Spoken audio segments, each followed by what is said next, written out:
Doctor வந்து ஒரு கணவனோட உடம்பை சோதிச்சுட்டு நீங்கள் இன்னும் 8 மணி நேரம் தான் உயிரோடு இருப்பீர்கள், அதற்குள் உங்களுக்கு பிடித்தமான விஷயங்கள் எல்லாத்தையும் செஞ்சுக்கோங்க. கண்ணீர் மல்க விஷயத்தை மனைவியிடம் பகிர்ந்தான் கணவன்.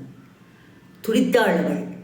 கணவன், உனக்கு எனக்கு வந்து உன் கையால் வெங்காய தோசையும் கெட்டி சட்னியும் கொடுத்துருமா, இன்னும் 7 மணி நேரம் தான் இருக்குது.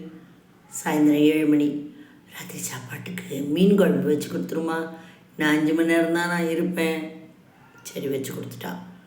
ராத்திரி 10 மணி. நல்ல பசும்பாலில் உன் கையால் கொஞ்சம் சர்க்கரை போட்டு இடம் கொடுமா, இன்னும் 3 மணி நேரம் தான் இருக்குது. ராத்திரி 12 மணி. தூங்கும் மனைவியை எழுப்புகிறான்.